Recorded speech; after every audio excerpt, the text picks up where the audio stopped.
ಆಟೋಗಳು ಮತ್ತು ಬೆಂಗಳೂರಿಗೂ ಒಂದು ಅವಿನಾಭಾವ ಸಂಬಂಧವಿದೆ. ಬೆಂಗಳೂರಿಗೆ ಆಟೋಗಳು ಬಂದು ಸುಮಾರು 75 ವರ್ಷ ಆಗಿದೆ. ಓಲಾ, ಊಬರ್, ರ್ಯಾಪಿಡೋ ಇದು ಯಾವುದೇ ಒಂದು ವ್ಯವಸ್ಥೆ ಇಲ್ಲದೇ ಇದ್ದ ಕಾಲದಿಂದಲೂ ಕೂಡ ಜನರನ್ನು ಒಂದು ಜಾಗದಿಂದ ಇನ್ನೊಂದು ಜಾಗಕ್ಕೆ ಸುರಕ್ಷಿತವಾಗಿ ಕರ್ಕೊಂಡು ಹೋಗ್ತಿದ್ದು ನಮ್ಮ ಆಟೋಗಳೇ. ಈಗ ಯಾವ್ಯಾವುದೋ ಹೊಸ ವ್ಯವಸ್ಥೆ ಬಂದಿದೆ ಅಂತ ಹೇಳಿ ನಮ್ಮ ಆಟೋದವರನ್ನು ನಾವು ಜನಗಳು ಯಾವತ್ತೂ ಕೈ ಬಿಡಬಾರ್ದು. ಆಟೋದವ್ರು ಸರಿ ಇಲ್ಲ, ರ್ಯಾಶ್ ಆಗಿ ಬಿಹೇವ್ ಮಾಡ್ತಾರೆ ಅಂತ ಇತ್ತೀಚೆಗೆ ಎಲ್ಲರೂ ಹೇಳ್ತಿರೋದು ಕೇಳ್ತಿರ್ತೀವಿ. ಇರ್ಬೋದು, ಅಂಥ ಜನರು ಕೆಲವರು ಇರ್ಬೋದು, ಆದರೆ ಎಲ್ಲರೂ ಅದೇ ಥರ ಇರಲ್ಲ ಅಲ್ಲ. ಎಷ್ಟೋ ಜನ ತಮಗೆ ಶಕ್ತಿ ಸಾಮರ್ಥ್ಯ ಇದ್ದರೂ ಕೂಡ ನನ್ನ ಕೆಲಸ ಮಾಡಿದ್ರೆ ಸೋಂಬೇರಿಯಾಗಿರ್ತಾರೆ, ಅಥವಾ ನಾನು ಇಷ್ಟು ಓದಿದ್ದೀನಲ್ಲ ಅಂತ ಸೂಕ್ತವಾದಂಥ ಕೆಲಸ ಸಿಗೋವರೆಗೋಸ್ಕರ ಕಾಯ್ತಾರೆ. ಅಂಥದ್ರ ಮಧ್ಯ ಇಲ್ಲೊಬ್ಬ ಇಳಿ ವಯಸ್ಸಿನ ಮುದುಕ ತನ್ನ ಕುಟುಂಬ ನಿರ್ವಹಣೆಗಾಗಿ ಆಟೋವನ್ನು ಓಡಿಸ್ತಾ ತನ್ನ ಸಂಸಾರವನ್ನು ನಡೆಸ್ಕೊಂಡು ಹೋಗ್ತಿರೋ ಒಂದು ಕಥೆ ಕೇಳಿದ್ರೆ ನಿಮ್ಗೇನು ಅನ್ಸುತ್ತೆ ನೀವೇ ಕಮೆಂಟ್ ಮಾಡಿ. ರೌಡಿಸಮು ಬೇಜಾನವಾಗ ದೇವರಾಜ ಸೂಪೀರಿಯರಲ್ಲಿ ಪೊಲೀಸ್ನವರು ನಮಗೇನು ತೊಂದರೆ ಕೊಡಲ್ಲ, ನಮ್ಮ ಏಜಿಗೆ ನೋಡ್ಬಿಟ್ಟು ನಮಗೇನು ತೊಂದರೆ ಕೊಡಲ್ಲ. ಅವರು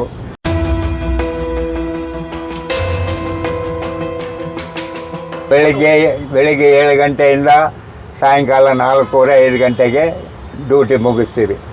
ರಾಪಿಟ್ಟು ಅವರೆಲ್ಲ ಬಂದ ಮೇಲೆ ನಮಗೆ ವ್ಯಾಪಾರ ಇಲ್ಲ, ನಾವು ಏನೋ ರೋಡ್ ಬಾರಿಗೆ ಅದು ಇದು ಕೇಳ್ಕೊಂಡು ನಡೆಸ್ಕೊಂಡು ಹೋಗ್ತಾ ಇದ್ದೀವಿ.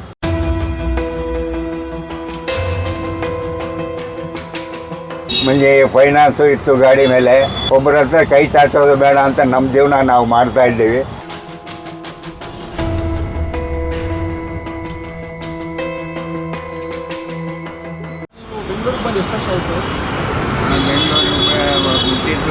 ಬೆಂಗಳೂರಲ್ಲಿ ನನ್ನ ಹೆಸರು ಮುನಿರಾಜು, ನಮ್ಮ ತಂದೆ ಹೆಸರು ರಾಮರಾಜು, ನಮ್ಮ ತಾಯಿ ಹೆಸರು ಸುಬ್ಬಮ್ಮ. ನಾನು 5ನೇ ಕ್ಲಾಸ್ ಓದಿದೆ. ನಮ್ಮ ತಾಯಿ ತೀರೋದ್ರು. ಆಮೇಲೆ ನಾನು ನಮ್ಮ ಅಜ್ಜಿ ತಮ್ಮ ಅವರು ಕರ್ಕೊಂಬಂದು ಸಾಕಿದ್ರು. ಅಲ್ಲಿಂದ ನಾನು ಟೈಲರ್ ಕೆಲಸ ಮಾಡ್ತಾಯಿದ್ದೆ. ಆ ಟೈಲರ್ ಕೆಲಸನ ಮಾಡಿಕೊಂಡು ಜೀವನ ಮಾಡಿದೆ. ಆಮೇಲೆ ಎಮರ್ಜೆನ್ಸಿ ಬಂದಾಗ ನನಗೆ ತೊಂದರೆ ಆಯಿತು.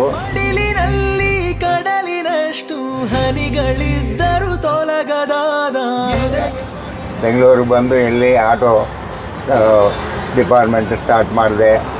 ಅಲ್ಲಿಂದ ಹಿಂಗೆ ಕಾಲ ಕಳೆದು ನನ್ನ ಮಕ್ಕಳು 4 ಜನ ಮಕ್ಕಳನ್ನ ಸಾಕಿ ಅವ್ರಿಗೆ ಮದುವೆ ಮಾಡಿ ಅವ್ರನ್ನೆಲ್ಲ ಅವ್ರಿಗೊಂದು ದಾರಿ ತೋರಿಸಿ ಕಳಿಸಿದೆ. ಈಗ ನಾವಿಬ್ಬರೇ ಇರೋದು, ಗಂಡ ಹೆಂಡತಿ ಜೀವನ ಮಾಡ್ತಾಯಿದ್ವಿ. ಕಷ್ಟದಲ್ಲಿ ಜೀವನ ಮಾಡ್ತಾಯಿದ್ದೀವಿ. ಬಾಡಿಗೆ ಮನೆ ಕಟ್ಕೊಂಡು ಬಾಡಿಗೆ ಕಟ್ಟಿದ್ದು ಲಾಕ್ಡೌನ್ನಲ್ಲಿ ಬಾಡಿಗೆ ನಿಂತೋಯ್ತು. ಓನರ್ ಬಾಡಿಗೆ ನಿಂತೋಯ್ತು, ಮನೆ ಖಾಲಿ ಮಾಡಿ ಅಂತ ಖಾಲಿ ಮಾಡಿಬಿಟ್ಟು ಬೇರೆ ಕಡೆ ಹೋದೋ. ಅಲ್ಲೇ ಕಾಲ ಕಳೆದು ಜೀವನ ಮಾಡಿದೋ. ಇವಾಗಲೂ ಅದೇ ಥರ ಜೀವನ ಮಾಡ್ತಾಯಿದ್ದೀವಿ. ನಾವು ಈಗ ಭಾರಿ ತೊಂದರೆಯಲ್ಲಿ ಅನುಭವಿಸ್ತಾ ಇದ್ದೀವಿ. ಇದೇ ನಮ್ಮ ಜೀವನ ಇದೆ.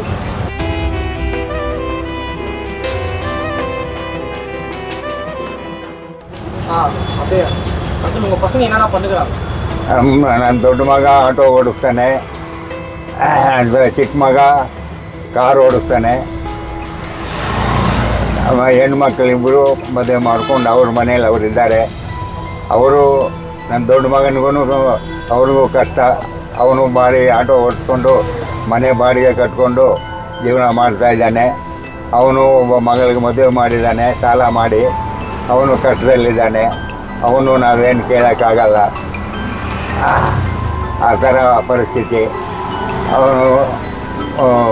ಅವನು ಒಬ್ಬಳೆ ಮಗಳು ನಡೀತಾ ಇದೆ. ಚಿಕ್ಕವನಿಗೆ ಒಬ್ಬನೇ ಮಗ, ಅವನು ಓದಿಸ್ತಾವನೆ, ಅವನು ಕಷ್ಟಪಡ್ತಾವನೆ. ನಮಗೆ ಯಾರೂ ಹೆಲ್ಪ್ ಇಲ್ಲ. ನಾನು ಒಬ್ಬನೇ ಕಷ್ಟಪಟ್ಟು ನನ್ನ ಜೀವನ ಮಾಡ್ತಾಯಿದ್ದೀನಿ. ಆಟೋ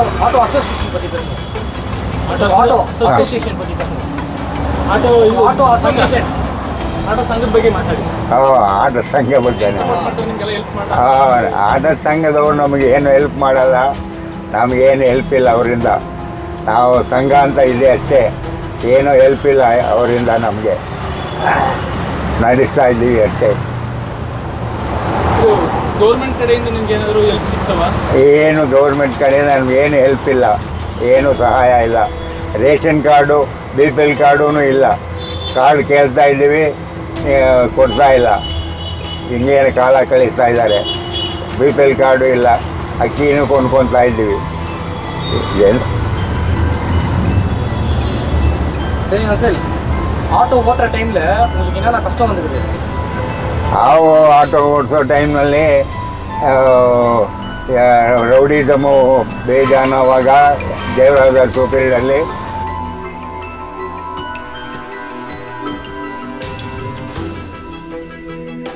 ಅವರೆಲ್ಲ ರೌಡಿಸಮಿಂದ ಬಚಾವಾದೆ. ಅವರು ನನಗೆ ಚಾಕು ತೋರಿಸಿ ಚಾಕು ಹಾಕೊಂಡು ಬಂದರು. ಆವಾಗ ನಾನು ತಪ್ಪಿಸ್ಕೊಂಡೆ, ಹಿಂಗೆ ಬಚಾವಾದೆ. ಫುಲ್ ರೌಡಿಸಮು, ಆಟೋ ಡಿಪಾರ್ಟ್ಮೆಂಟ್ನಿಗೆ ಹೊಡೆಯೋಕ್ಕೆ ಬರೋದು, ದುಡ್ಡು ಕಿತ್ಕೊಳ್ಳೋದು, ರೌಡಿಸಮ್ ಈ ಥರ ನಡೀತಾ ಇತ್ತು. எந்த ஏரியாவில் அது? ಅದು ಯಾವ ಏರಿಯಾದಲ್ಲಿ ಆ ಥರ? ಯಾವ ಏರಿಯಾ ಅಂದರೆ ಕಲಾಸಪಾಳ್ಯ, ಶ್ರೀನಗರ, ಶ್ರೀನಿವಾಸ ನಗರ, ಮಹಾಲಕ್ಷ್ಮಿ ಲೇಔಟು, ರಾಜಾಜಿನಗರ.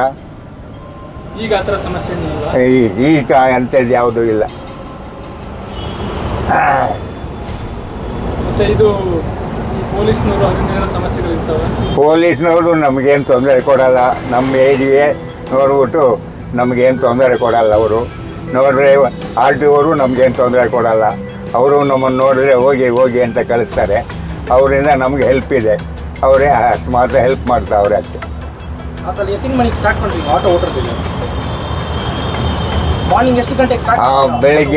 ಬೆಳಿಗ್ಗೆ 7 ಗಂಟೆಯಿಂದ ಸಾಯಂಕಾಲ 4:30-5 ಗಂಟೆಗೆ ಡ್ಯೂಟಿ ಮುಗಿಸ್ತೀವಿ. ಮೇಲೆ ಏನು ಮಾಡ್ತೀರಾ? ಹಾಂ, ಡ್ಯೂಟಿ ಆದಮೇಲೆ ಏನು ಮಾಡ್ತೀರಾ? ಡ್ಯೂಟಿ ಆದ ತಕ್ಷಣ ಏನು ಮಾಡ್ತೀರಾ? ಡ್ಯೂಟಿ ಆದಮೇಲೆ ಮನೆಗೆ ಹೋಗ್ತೀವಿ, ಆರಾಮಾಗಿ ರೆಸ್ಟ್ ತೊಗೊತೀವಿ, ಮನೆಯಲ್ಲೇ ಇದ್ಬಿಡ್ತೀವಿ. ಎಲ್ಲಿ ಈಚೆ ಬರಲ್ಲ, ಅಲ್ಲೇ ಮನೆಯಲ್ಲೇ ಇದ್ಬಿಡ್ತೀವಿ. ಅಲ್ಲ ಬೇಕ, ಇದು ನಮಗೆ ಏಜಲ್ಲಿ ಕಣ್ಣುಗಳು ಸರಿಯಾಗಿ ಕಾಣಲ್ಲ. ನೀವು ಇಷ್ಟು ವರ್ಷದಲ್ಲಿ ಆಟೋ ಓಡಿಸೋಕ್ಕೆ ಹೆಂಗೆ ಅಂತ? ನನಗೆ ಒಂದು ಕಣ್ಣು ಆಪ್ರೇಷನ್ ಆಯಿತು. ಕಣ್ಣು ಚೆನ್ನಾಗಿ ಕಾಣ್ತದೆ, ಏನು ತಾಪತ್ರೆ ಇಲ್ಲ. ನೈಟ್ನಲ್ಲಿ ಮಾತ್ರ ಗಾಡಿ ಓಡಿಸಲ್ಲ. ಹಗಲು 5 ಗಂಟೆಗೆಲ್ಲ ಮನೆಗೆ ಹೋಗ್ಬಿಡ್ತೀನಿ ಅಷ್ಟೇ. ನನಗೆ ಅಂದರೆ ಕಣ್ಣು ಆಪ್ರೇಷನ್ ಎಲ್ಲ ಆಗಿದೆ. ಆಗೆಲ್ಲ ಹೆಂಗೆ ಮ್ಯಾನೇಜ್ ಮಾಡಿದ್ರಿ? ಆಗ ಆಟೋ ಓಡಿಸೋಕ್ಕೂ ಆಗ್ತಿರಲ್ಲ, ಆ ಟೈಮಲ್ಲೆಲ್ಲ ಹೆಂಗೆ? ಆವಾಗೆಲ್ಲ ಕಷ್ಟಪಟ್ಟು ರಾತ್ರಿ 10 ಗಂಟೆ 12 ಗಂಟೆವರೆಗೂ ಓಡಿಸ್ದು. ಇವಾಗ ಆಗಲ್ಲ. ಇವಾಗ ಮಾಮೂಲಿ ಟೈಮ್ ಅಷ್ಟೇ ಜೀವನ ಮಾಡ್ತಾಯಿದ್ವಿ. ಕಣ್ಣು ಆಪ್ರೇಷನ್ ಆ ಟೈಮ್ಗೆ ಆಟೋ ಓಡ್ಸೋಕೆ ಆಗಲ್ಲ ಅಲ್ವಾ? ಅವಾಗ ಹೆಂಗಿತ್ತು ಜೀವನ ನಡೆಸೋಕ್ಕೆ? ಆವಾಗ ಸ್ವಲ್ಪ ಚೆನ್ನಾಗೇ ಇತ್ತು. ಈಗ ತೊಂದರೆ, ಭಾರಿ ಕಷ್ಟ. ಎಲ್ಲ ರೇಟ್ಗಳು ಜಾಸ್ತಿ, ಜೀವನ ಮಾಡೋದು ಕಷ್ಟ. ಈ ರ್ಯಾಪಿಡೋ ಅದೆಲ್ಲ ಬಂದಮೇಲೆ ಹೆಂಗೆ ಈಗ ನಿಮಗೆ? ರ್ಯಾಪಿಡ್ ಇವೆಲ್ಲ ಬಂದಮೇಲೆ ನಮ್ಗೆ ವ್ಯಾಪಾರ ಕಮ್ಮಿ. ನಮ್ಮದು ಯಾವುದು ರ್ಯಾಪಿಡ್ ಇವೆಲ್ಲ ಇಲ್ಲ, ಅದು ನಮಗೆ ಗೊತ್ತಾಗಲ್ಲ. ಅವೆಲ್ಲ ಬಂದಮೇಲೆ ನಮ್ಗೆ ವ್ಯಾಪಾರ ಕಮ್ಮಿ ಆಗೋಯ್ತು.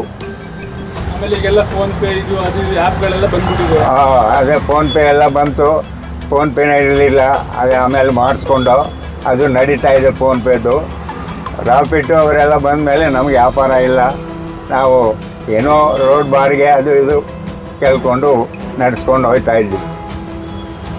ಅಂಕಲ್, ಒಂದು ದಿನಕ್ಕೆ ಎಷ್ಟು ಖರ್ಚು ಮಾಡ್ತೀರಾ ಇಲ್ಲಿಗೆ? ಒಂದು ದಿವಸಕ್ಕೆ 200 ರೂಪಾಯಿ ಗ್ಯಾಸ್ ಹಾಕ್ತೀವಿ. ನಾವು ಒಂದು 300 ರೂಪಾಯಿ 250-300 ರೂಪಾಯಿ ಸಂಪಾದನೆ ಮಾಡ್ಕೊಂಡು ಮನೆಗೆ ಹೋಗ್ತೀವಿ. ನಿಮಗೆ ಇದರಲ್ಲಿ ಲಾಭ ಎಷ್ಟು ಬರುತ್ತೆ? ನಮಗೇನು ಲಾಭ ಇಲ್ಲ. ಬಂದಿದ್ದ ಖರ್ಚಿಗೆ ಸರೋಯ್ತದೆ. ನಮ್ಮ ಖರ್ಚಿಗೆ ನಮ್ಮ ಜೀವನ ಮಾಡ್ತಾ ಇದ್ದೀವಿ. ಈಗ ರಿಪೇರಿ ಬಂದರೆ ಆಟೋಗಳು ಅವಾಗ ರಿಪೇರಿ ಬಂದರೆ ಸಾಲ ಮಾಡಬೇಕು, ಏನೋ ತಾಪತ್ರ ಬೀಳಬೇಕು. ಅವರು ಇವ್ರ ಹತ್ರ ಫೈನಾನ್ಸ್ನವ್ರ ಹತ್ರ ತೊಗೊತೀವಿ. ಮುಂಚೆ ಫೈನಾನ್ಸು ಇತ್ತು ಗಾಡಿ ಮೇಲೆ, ಈಗ ಫೈನಾನ್ಸ್ ತೀರಿಸಿದ್ದೀವಿ. ಈಗ ಆಟೋ ರಿಪೇರಿ ಬಂದರೆ ಫೈನಾನ್ಸು ತೊಗೊತೀವಿ, ತಿರ್ಗಿ ಅವ್ರಿಗೆ ಸ್ವಲ್ಪ ಕೊಡ್ತೀವಿ, ತೀರಿಸ್ತೀವಿ. ಇನ್ನು ಓಡ್ಸೋಕ್ಕೆ ನಿಮ್ಗೆ ಏನು ಭಯ ಅನ್ಸಲ್ಲ? ಕಷ್ಟ ಅನಿಸ್ತಾ ಇದೆ? ಏನು ಭಯ ಇಲ್ಲ, ರಿಸ್ಕು ತಗೋಬೇಕು. ಭಯ ಎಲ್ಲ ಒಬ್ಬರ ಹತ್ರ ಕೈ ಚಾಚೋದು ಬೇಡ ಅಂತ ನಮ್ಮ ಜೀವನ ನಾವು ಮಾಡ್ತಾಯಿದ್ದೀವಿ. ಏನು ನನಗೇನು ಭಯ ಏನಿಲ್ಲ. ಮ್ಯಾನೇಜ್ ಮಾಡೋಕೆ ತುಂಬ ಕಷ್ಟ. ಹೌದೌದು. ರೋಡ್ ಎಲ್ಲ ಹೆಂಗಿದೆನೋ? ರೋಡ್ ಎಲ್ಲ ಸ್ವಲ್ಪ ಎಡವಟ್ಟೆ ಸರಳಿ ಇಲ್ಲ ರೋಡ್ಗಳು. ಹ್ಞೂ ಎಲ್ಲ ತೊಂದರೆನೇ, ಹಳ್ಳ ದಿಣ್ಣೆ ಜಾಸ್ತಿ.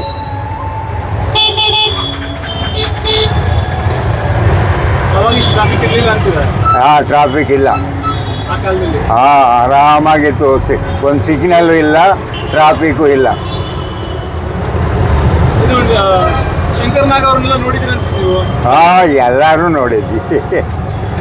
ಏನಕ್ಕೆ ಯಾವಾಗಲೂ ಶಂಕರ್ನಾಗ್ ಆಟೋ ಅಂತ ಬಂದ್ರೆ ಶಂಕರ್ನಾಗ್ ಅಂತಾರಲ್ಲ, ಏನಕ್ಕೆ?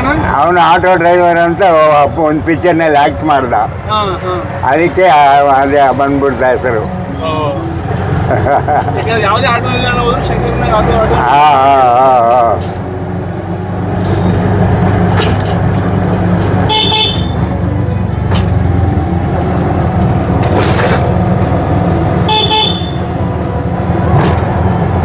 ಇವಾಗ ನಿಮ್ಗೆ ಫ್ರೆಂಡ್ಸ್ ಎಲ್ಲ ಇದ್ದಾರಾ?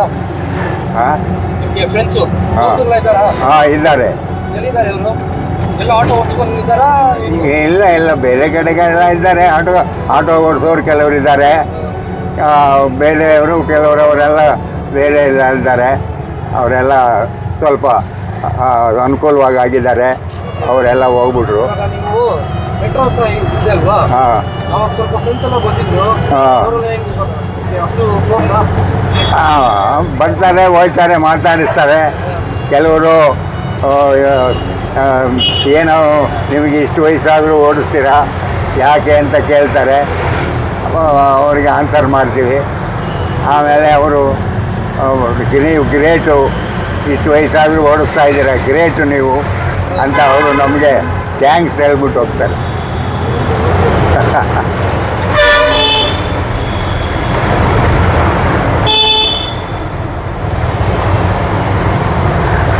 ಒಂದಿನಾಗೆ ಒಂದು 3-4 ಸವಾರಿ ಹೋಗ್ತೀರಾ? ಹಾಂ, ಹೋಗ್ತೀವಿ. ಇಲ್ಲೇ ನಮ್ಮ 4-5 ಸವಾರಿ ಸಿಗುತ್ತೆ ಮಧ್ಯಾಹ್ನದವರೆಗೂ. ಇಲ್ಲೇ ಓಡಿಸ್ತೀವಿ. ಆಮೇಲೆ ಆ ಕಡೆ ಹೊಂಟೋಯ್ತೀವಿ.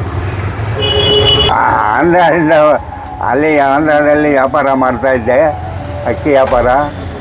ಎಮರ್ಜೆನ್ಸಿ ಪೀರಿಯಡಲ್ಲಿ ತೊಂದರೆ ಆಯಿತು, ಇಲ್ಲಿಗೆ ಬಂದೆ, ಆಟೋ ಡಿಪಾರ್ಟ್ಮೆಂಟಿಗೆ ಇಳಿದೆ.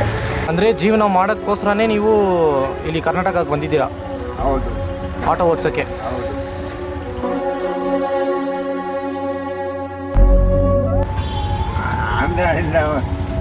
ಆಂಧ್ರದಲ್ಲಿ ವ್ಯಾಪಾರ ಮಾಡ್ತಾಯಿದ್ದೆ, ಅಕ್ಕಿ ವ್ಯಾಪಾರ. ಎಮರ್ಜೆನ್ಸಿ ಪೀರಿಯಡಲ್ಲಿ ತೊಂದರೆ ಆಯಿತು, ಇಲ್ಲಿಗೆ ಬಂದೆ, ಆಟೋ ಡಿಪಾರ್ಟ್ಮೆಂಟಿಗೆ ಇಳಿದೆ. ಇಲ್ಲೇ ನಡೆಸ್ತಾ ಇದ್ದೀವಿ. ಬೆಂಗಳೂರು ನಿಮಗೆ ಒಂದು ಜೀವನ ಮಾಡೋಕ್ಕೆ ಒಂದು ದಾರಿ ಮಾಡಿದೆ. ಹಾಂ, ನಾವು ಅಭ್ಯಾಸ ಕಮ್ಮಿ.